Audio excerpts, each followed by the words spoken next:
Hello everybody, Average Gamer here. Welcome to a quick little review for 4th Generation Warfare, a early access game made by Eversim. You can get it for about $30 Canadian on Steam if you're interested. I'm going to go in through a full review and one solid turn to kind of give you an idea as to what's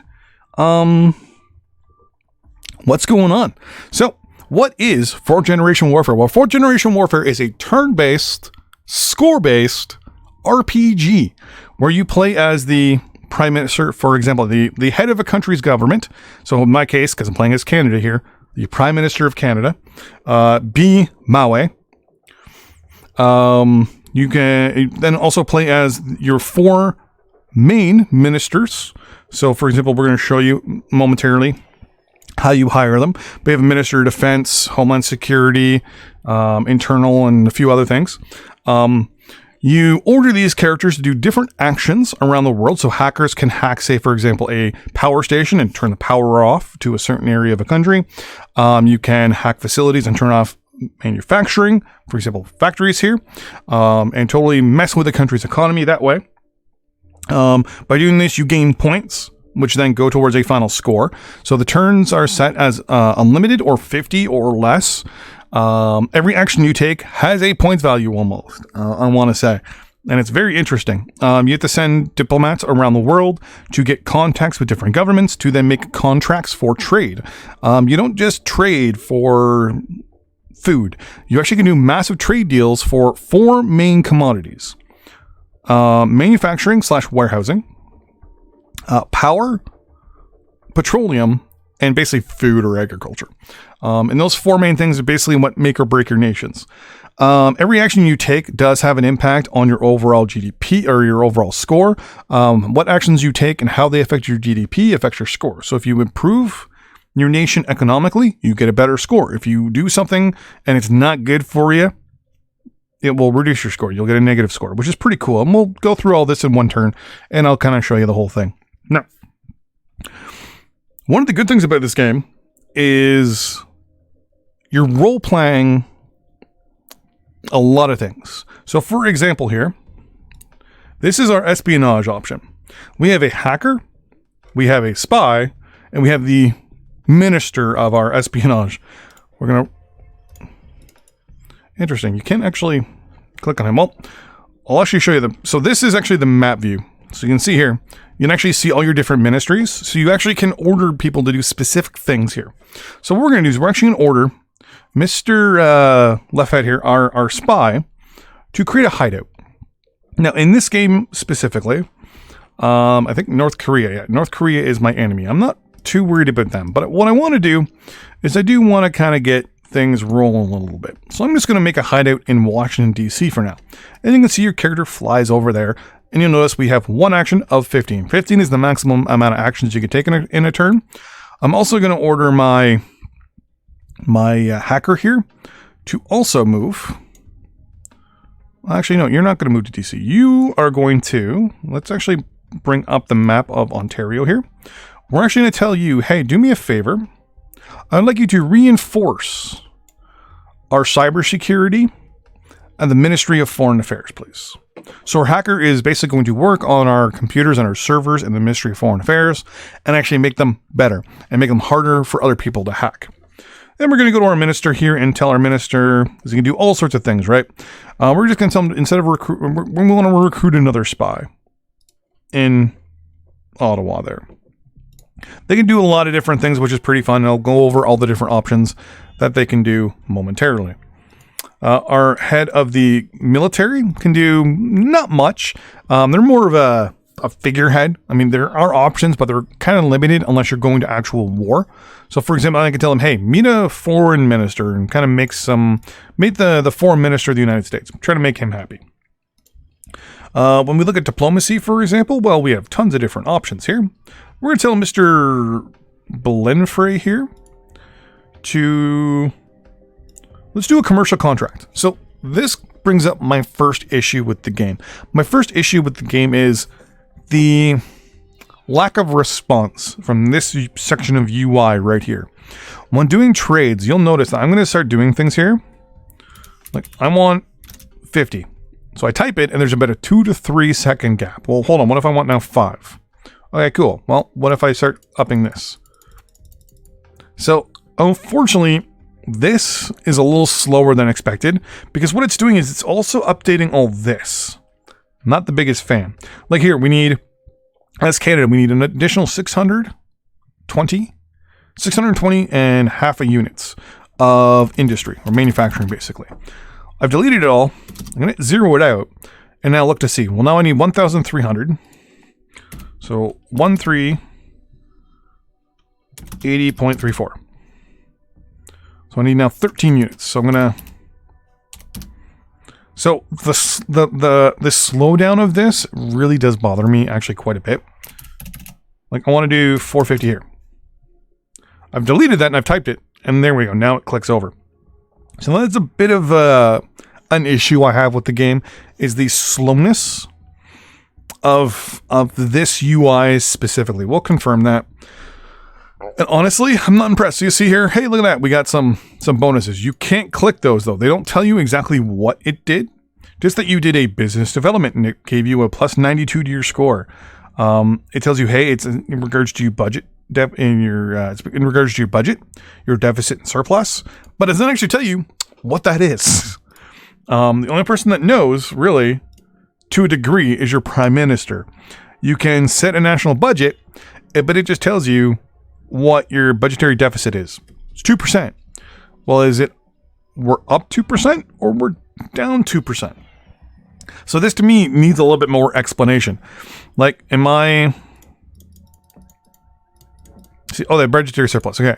So to me, this was a little bit of an issue where I was looking at it going, well, wait a second. Why does this, like, I was having a hard time with this. So, for example, if we upped people's taxes a little bit and cut spending, there we go. We now have a surplus of plus 3.1%. You'll notice that most of our revenue is from taxes and a little bit is from business, but we can't change that, which kind of sucks.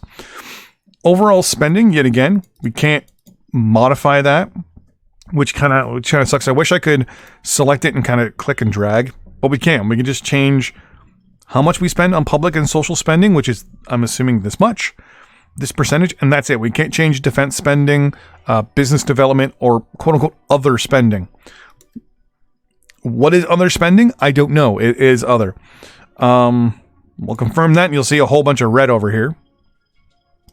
People aren't going to like us. Now, here's the thing, right? The economy, minus 944. But our budget, we get a whole bunch of score for our budgets. We broke basically even. But we're getting tons of notifications over here, which is my next issue with this game.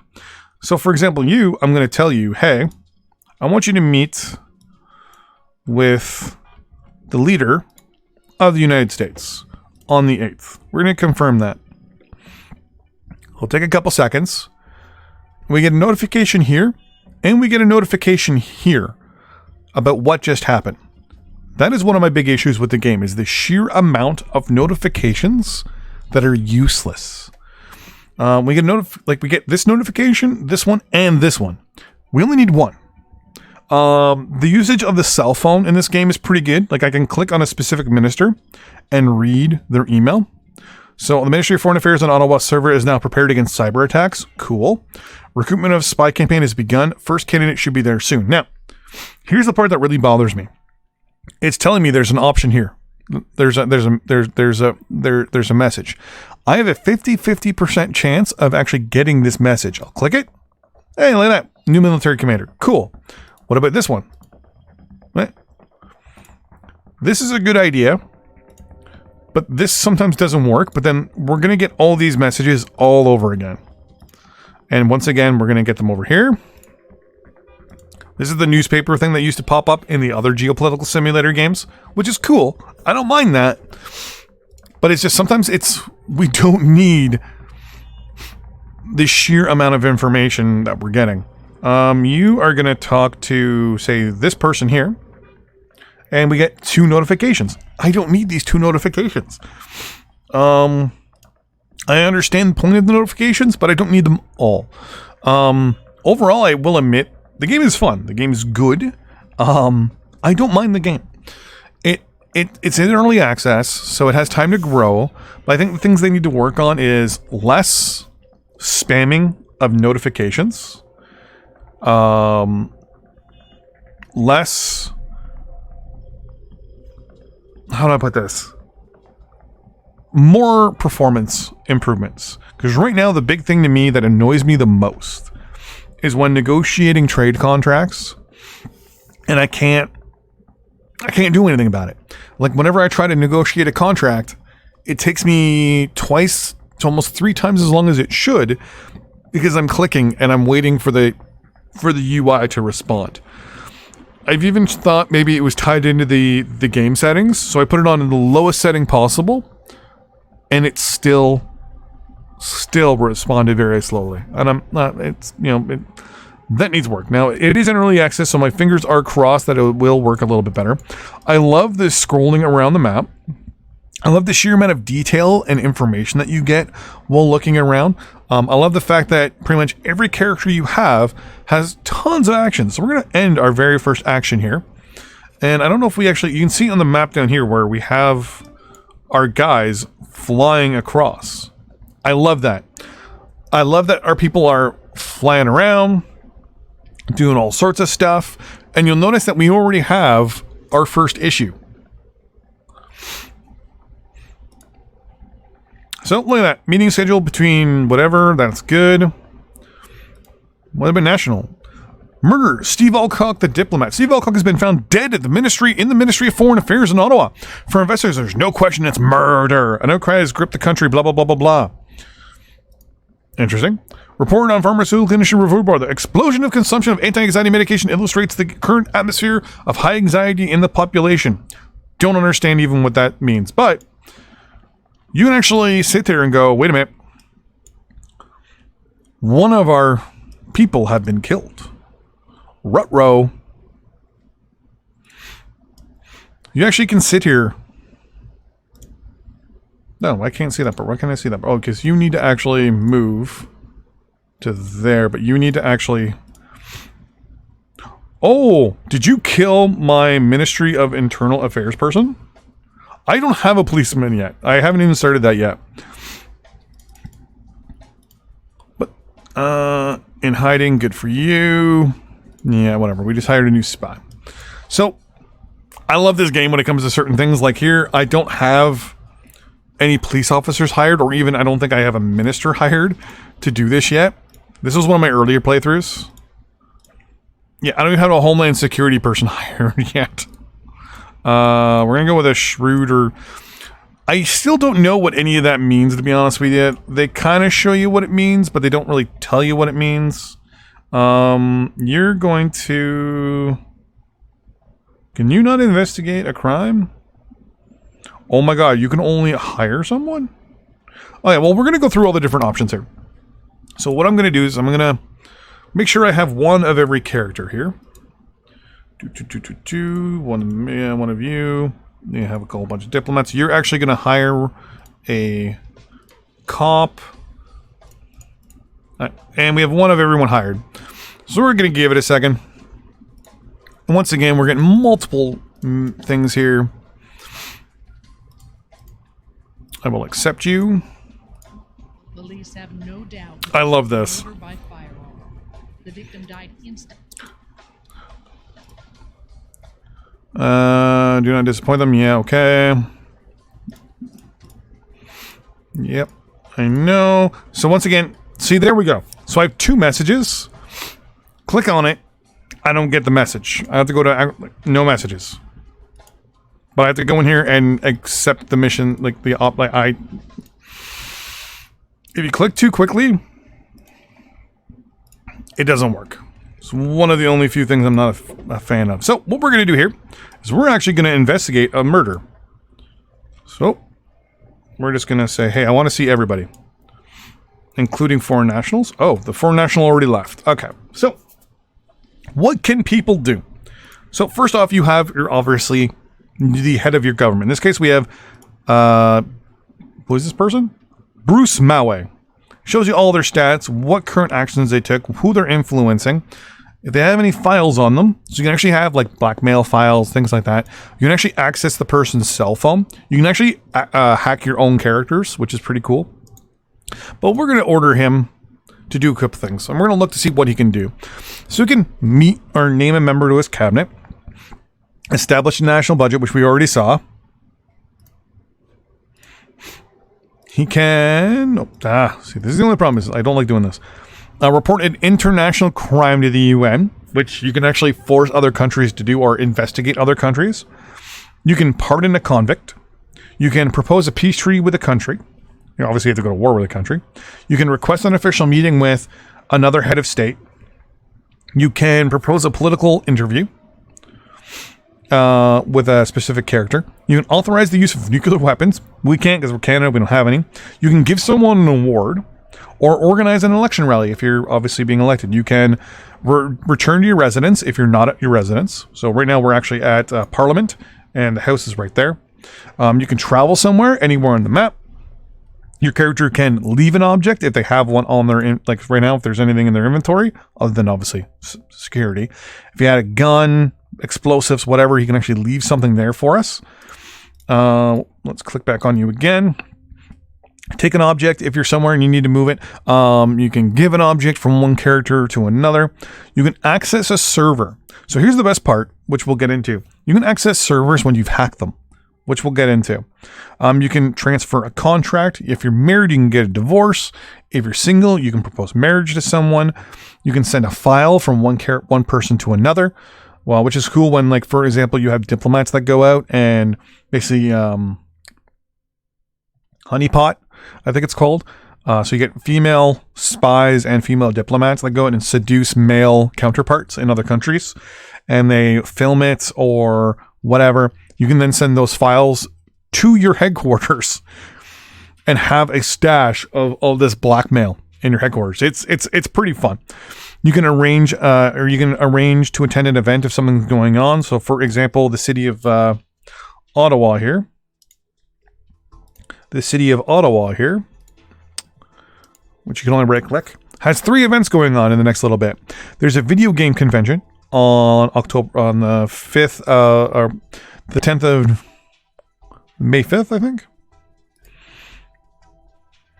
Because I think it's January 8th. On Veterans Day, which is November 5th, which we don't have in Canada. We don't have Veterans Day. We actually have Remembrance Day. That's 11/11. And last but not least, Canada Day, June 7th. Or, sorry, July 1st. That's taking me a little while. And it's at the quote-unquote Presidential Palace. Here as well, it shows you if there's anything going on in the city. So right now there's been an assassination. Later on, when you're doing hacking and all that stuff, it'll actually tell you, hey, there's been a hacking issue or whatever. You can click on the thing down here and it will actually show it to you. You can actually say it's unresolved. It's an unresolved issue, and there you go. So right now you can see the Ministry of Foreign Affairs has $10 cash every month that the ministries and stuff actually stockpile, which you'll see momentarily. Like their Secret Service headquarters has explosives, money, guns, body armor, false documents, and rockets, which you can fire at people, which is pretty fun.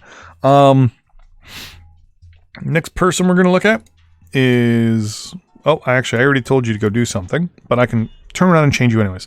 So, the next minister on our list is... That's Washington, D.C. is our Minister of Foreign Affairs. So Minister of Foreign Affairs can recruit a diplomat, which makes sense.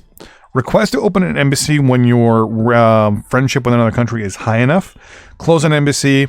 Request the lifting of sanctions. Vote in the UN. Request an official meeting with their counterparts in other countries. Fire someone. Hold a lecture. That's good if you want to bring people, like you go to another country, you hold a lecture and invite members of the government to that lecture. And then you have a hacker there, or you have like a couple hackers.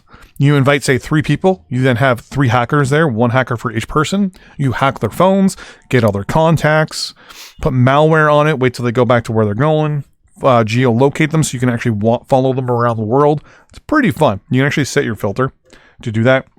Cut off commercial relations with different countries. So right now, as Canada, we have 1, 3, 6, 7, 8, 9. We have 9 current commercial contracts. So, for example, with Australia, We're selling them agriculture / food, which is kind of cool.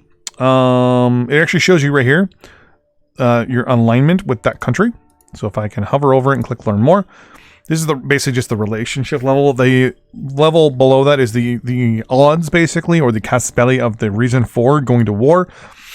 Higher the number, the higher the chances of obviously war being declared between two countries. You can see, for example, with us and China, there's a 61% chance of going to war, but we also have a 30% alignment with them. Now, also, one of the things I have learned is depending on your alignment with countries, that will also affect and modify your trade deals with them as well. The more happier they are with you, and the more friendly they are with you, the more they're willing to kind of spend and look the other way a little bit. You also can do the same thing as everyone else. This section here is pretty much the same as everyone else.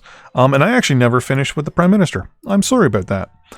So we attend event, visit a psychiatrist, threaten to reveal evidence. Now here's the thing, right? As I mentioned before, where if you say tape or record the seduction of a foreign leader by one of your diplomats, and it's recorded, you can then threaten that leader with this evidence.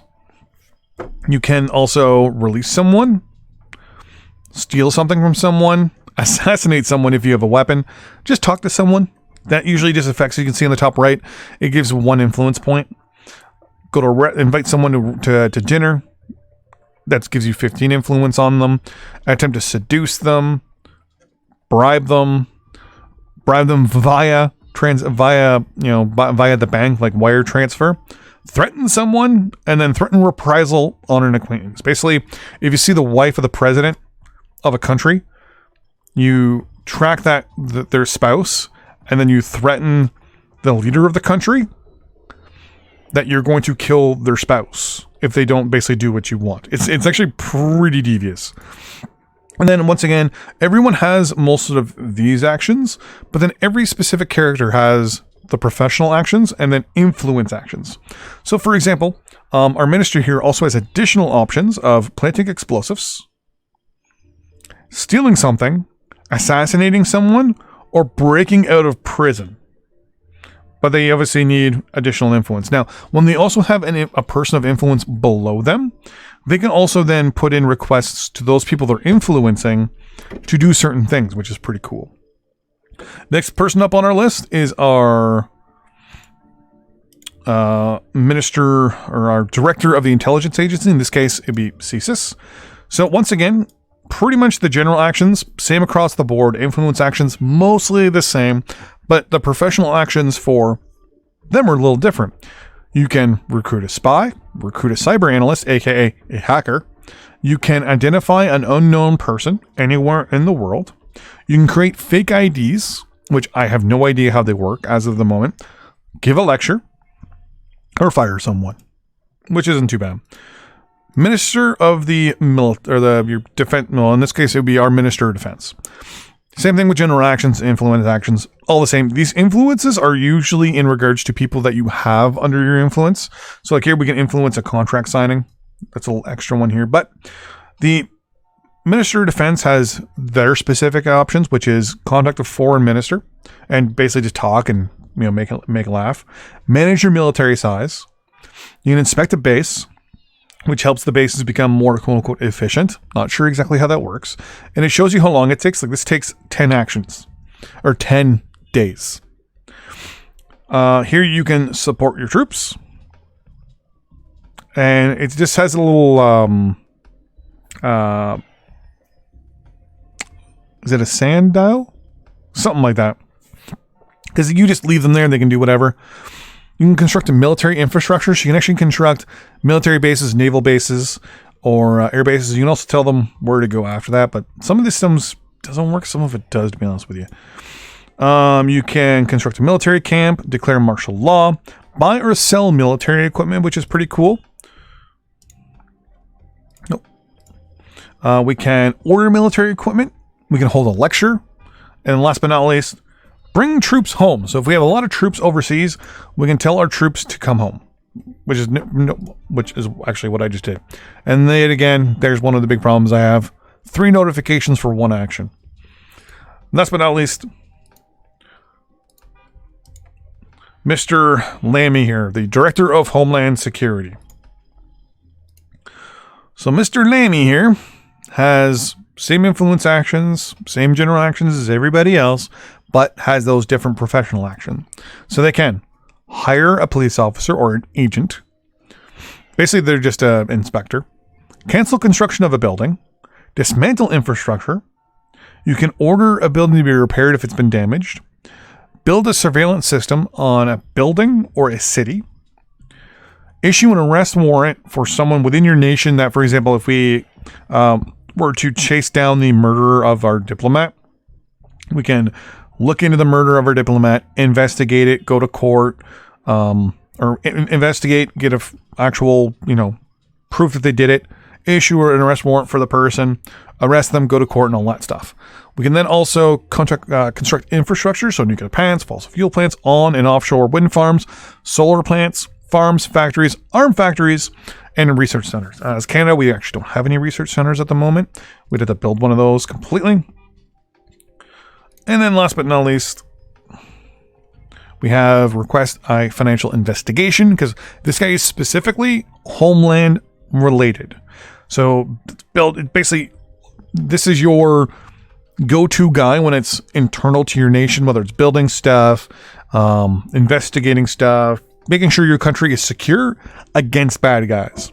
You can fire someone and then once again hold a lecture and then present evidence of a financial crime. So you can actually investigate people in your own country if they're actually, getting bribed basically, and they're basically a turncoat, they're a double agent, which has not happened to me as of yet. Now we're going to go into the actual characters themselves. So here is our professional, quote-unquote, cyber analyst, aka hacker. They can create malware for a device, install malware on a device, hack a device, analyze the integrity of a device. So they can actually analyze your own stuff and tell you if it needs to be working or not. They can trace the origin of hacking if there's been a hack on one of your cities, cell phones, people, you name it. They actually can track it back to its original person and go from there. I don't know if they need to be in the same country as the hack. I will have to look into that. They can eliminate a hack from a device. So, for example, say someone hacked, where is it? Is it there's the Pickering Nuclear Power Station. If someone hacked this and turned it off, I could then use my hacker to go back in and remove that and turn the facility back on. We can then reinforce protection of the device. So if we find that someone got hacked, or say someone did hack the Pickering Nuclear Power Plant after the fact, we can protect it, or we can use this person to protect it prematurely and actually go and make it better. We can geolocate a smartphone. Basically, we can put a geolocate on a bad guy's cell phone, so we're constantly knowing where they are, which is pretty fun. Then we can also steal stuff. All the same usual general actions that everyone else can do. Then we can also plant explosives, follow someone, and assassinate them if we want to. In my eyes, usually I place hackers with spies. I usually put one hacker or two hackers in a capital and kind of go from there in a country. And then I have usually a couple spies going around and looking for people. Next is we already talked about our Minister of Defense. And then here are our diplomats. So our one diplomat here is currently in England, and he has a couple different options. So we can look for a contract. So picks a country or picks a person or a country that he wants to have a contract with, so that we can actually then start with our commercial contracts, basically trade deals, and strategic pacts, aka non-aggression, military alliances, things like that. And then obviously offensive support. Basically, if we're in war, and say as Canada, we're at war with, in this case, North Korea, we want help, we can actually say, request support from South Korea to engage also North Korea. We can use the US if we're in the proper arrangements. They also have the additional ability as influence actions. Now, they have to have someone under their influence, which this person doesn't right now. They can influence someone to sign a contract. They can assassinate someone. They could break someone out of jail. They can follow someone. They could plant an explosive. and they can steal something for you, which is pretty cool. And that's pretty much all you get with them.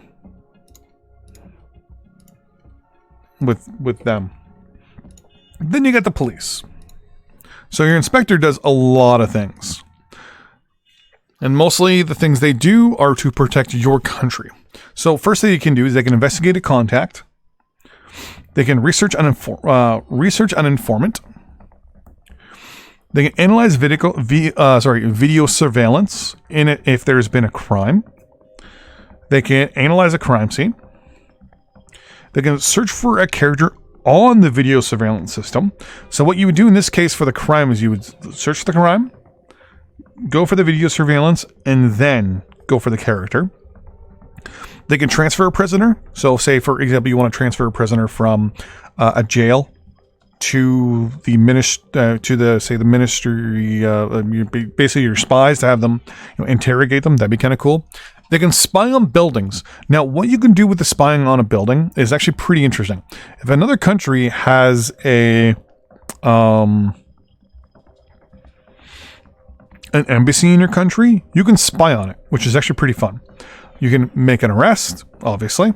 You can interrogate a prisoner, present a case to the court, assign to building security. So they'll actually do security on a building specifically to make sure no one actually gets killed. Or if someone tries to break in to kill someone, or break in to steal something, or break in to hack it, they'll catch them, hopefully, fingers crossed. Break out of prison, release someone out of prison, permanently basically geolocate a cell phone permanently, so we'll know. So say we find the person who did this murder, we can investigate them, look on video surveillance to see who did it, or investigate the crime, see who did it on the video surveillance system, look for that specific person, have a hacker then hack their phone, and then use this guy here to then plant the geolocator on it. We can also use our smartphone coverage and see overall who we got an issue with here. We can then also suppress unrest. So if we had some rallies or something say we had some sit-ins or something, we can go arrest people, gather witness testimony, for example, on the murder, follow someone, and then they have the usual options down there. Then you have your additional people here, people of interest. So we have, a journalist, 2 journalists. Here is just overall just generic characters. So we have, who is this person? This is just a member of another political party, Canadian Democratic Party, the head of the Catholic group, psychiatrist, and just a generic person who's a singer in this case. Right now there is no questionable people, but later on you can have mobsters, contract killers, things like that. Here are people of interest, people under your influence. So you'll see up here, there's a certain number right now that people, have little things. So I can actually click on this person, and theoretically, if this person had enough influence on them, in this case, it's Jay Bowler, I can tell them, hey, I want you to plant some explosives for me. I want you to go do it here or there. I want you to give this object to this other person. I want you to transfer a contact. I want to send you to send a file. I want you to break out of prison. I want you to meet somewhere for me. I want you to commend someone. I want you to urge a popular uprising against the state. I want you to assassinate someone for me, and I want you to discredit a country. I love this. I love these actions. Everyone has their own little things. So here is this guy right here. I can't actually say anything for him because I don't see him. That's you. The wife I can't do anything with at the moment either. And here's people that are currently in jail, and then people that are currently dead. So one of the good things is the game does go well in depth into stuff. One of the few things I do find about this game is the sheer amount of information. Basically, to sum it up, it's a fun game. It's definitely a game that I have found myself playing. I've only had the game for 24 hours, and I played it for 9. 6 streaming, and then 3 after the fact of me just fiddling in front, just trying to figure it out. The map works pretty good. This whole UI interface, how I can make things smaller if I want to, is pretty good. I can even click here and just see easily what the person is, which I like too. This is actually not bad, because as I click through, I can see, so good,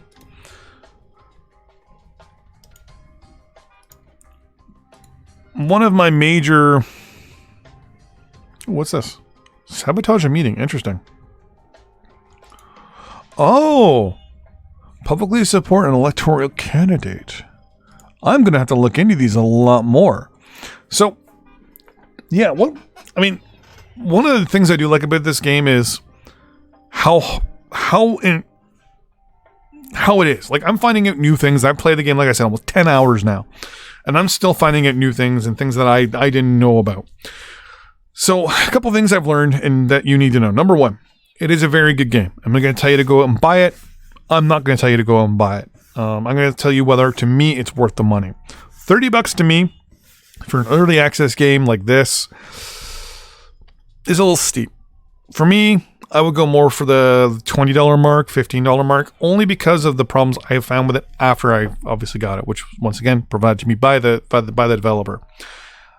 With the fact that the trade deal contract screen is very, very delayed in its responses. Every now and then the hangups that the game has where it just kind of looks like it's frozen and kind of hangs for a little while after a turn has been made and you're waiting for your next turn. That slows down a little bit. The lack of overall information showing you what actions you're taking and what you're doing. I've had issues with that. The overwhelming amount of notifications that you get just for taking one action. I only need one notification. And even then I don't need to be told a lot of stuff. Like, I don't need someone to tell me, hey, you just told me to go do this. It's like, okay, I just, yeah, thank you. I just told you to go do this. Like, bring troops home and you're going to go meet in Washington. Bring troops home and watch this meeting. So I did 2 actions and got 5 notifications. That is one of the second most annoying thing in this game. Like I said, the first one is just the slow crawl of the interface sometimes when it comes to trading. Other than that, honestly, I don't see many problems. The game does need a little bit more of explaining how the point system works. I would like it to show you the action it takes beforehand. So when we do one of our negotiations, it will tell me if it's going to have a positive or negative impact on my score. Because right now, I don't know if it does. Like, the only way I'll know is if it actually does something later on. Like, for example, the popularity of my head of state. It's 1% of popularity equals 1,000 points. Okay, cool. So when I look at the Prime Minister right now, he's got 37% support.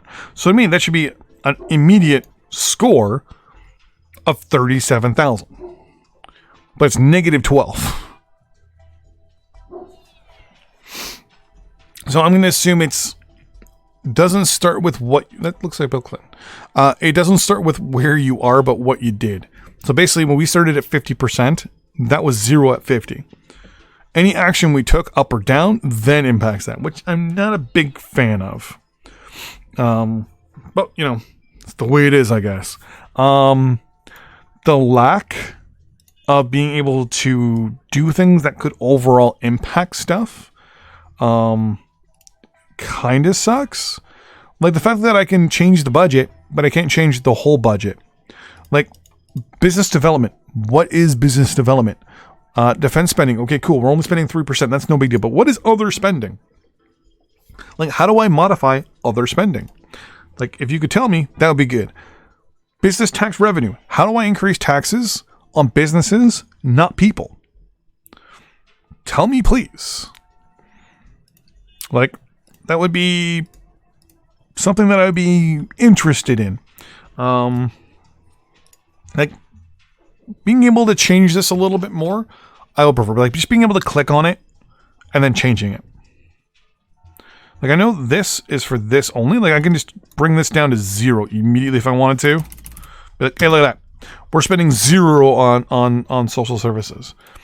What are we spending 200 million on? What is other spending? Like, you can't go to other departments and tell them to spend money and not spend money.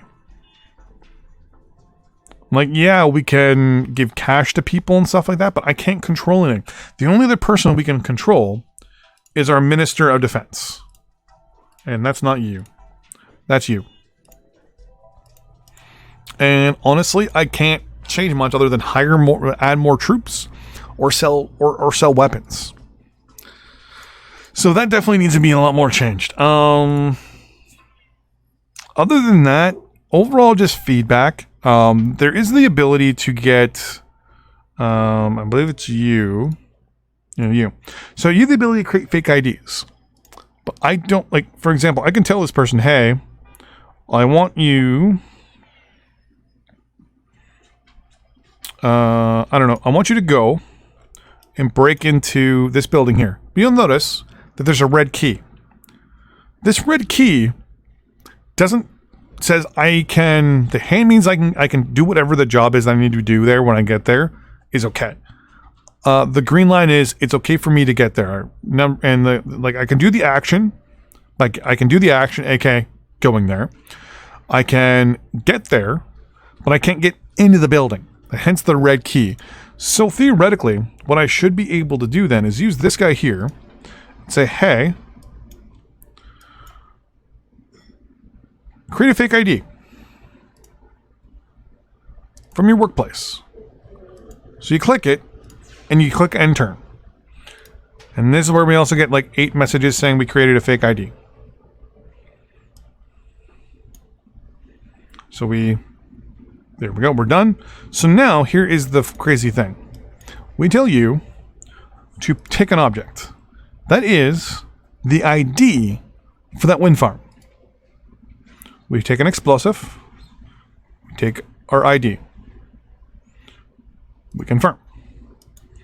We end our turn.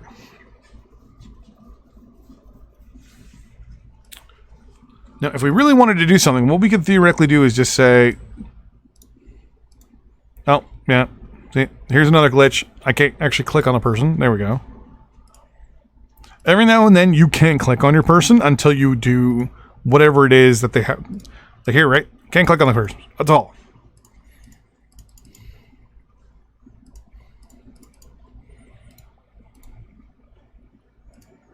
For some reason, this person no longer has the ability to act. So I turn a second time. And now all of a sudden, they're fine. So now we're going to say, hey, leave an object at the headquarters. We're going to say, leave your gun, leave 1 passport, and leave your explosive.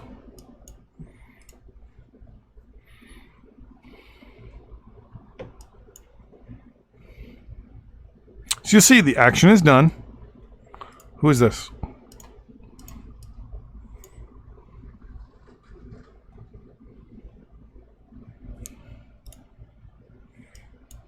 Interesting.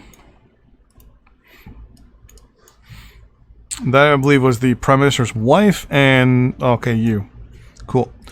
There we go. Now we're going to select you, and we're going to say, hey, I want you to travel somewhere. Now, he has, theoretically, the ID to get into this building, and now he can theoretically get into it.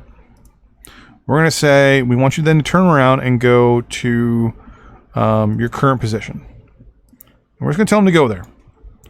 Nothing crazy, nothing fancy, and turn.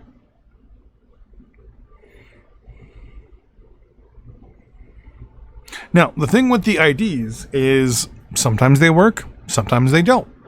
It really doesn't tell you half the time if the IDs are valid or not.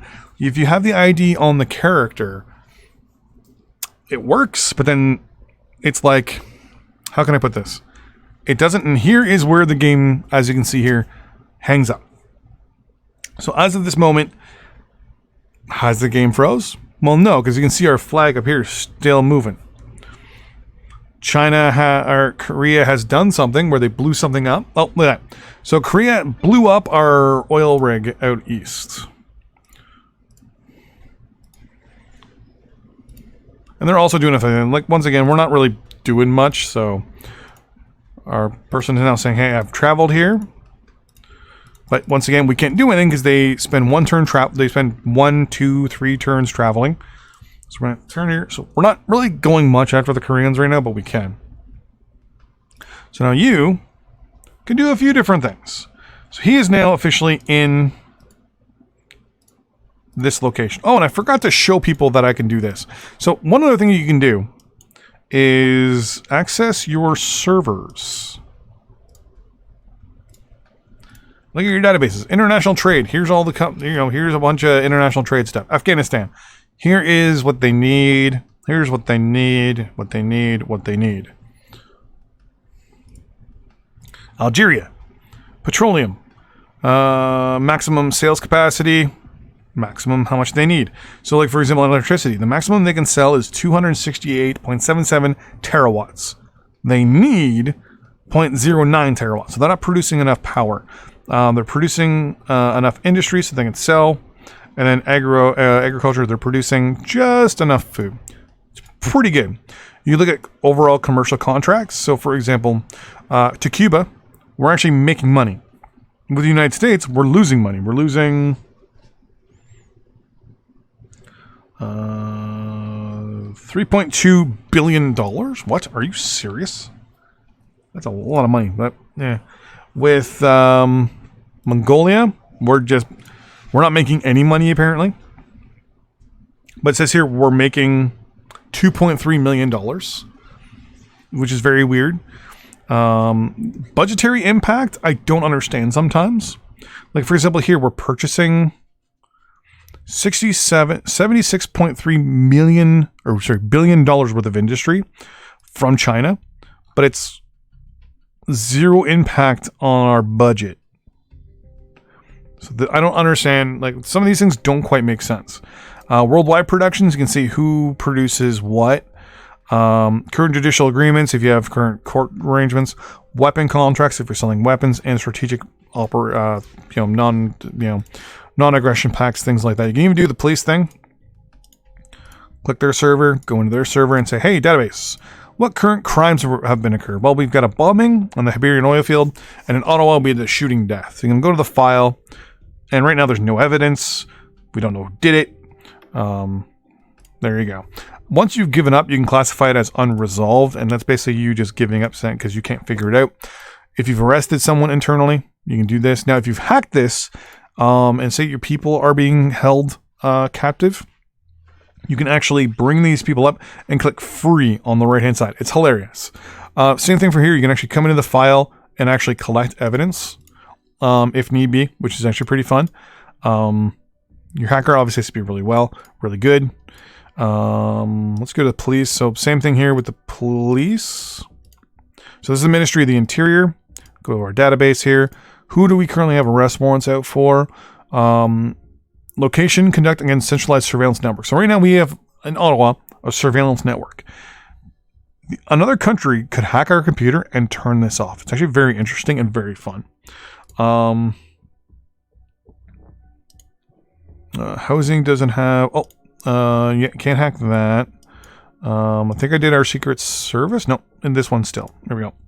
So, for example, agents and service. We can actually go in here as well if we were to hack the Secret Service headquarters. Say we hacked Langley. We would actually be able to see every single one of their spies. What country they're in, if they're active, deactive, or dead, or fired, and their name. And we can also look to see, hey, wait a minute, they have a hideout? They have in Washington? You can download file. And I believe you can download it and actually see it at that point. For process, you can do locate the spies, but there's nothing going on right now there. Alternative. Where is it? Alternative government stuff. Oh, Ministry of the military as well. Enter it. Go in the database. So if you want to see the country size, currently the Canadian military has 63,000 troops, 624 missile launchers, 127 tanks, 115 helicopters, 95 fighters, 13 drones, 4 subs, 1 military satellite. So we can actually watch this stuff as another country, hack it, and see. We can also reposition satellites. So we can actually say, hey, where are you? You're in none of it? Well, hold on. Let's jam this satellite.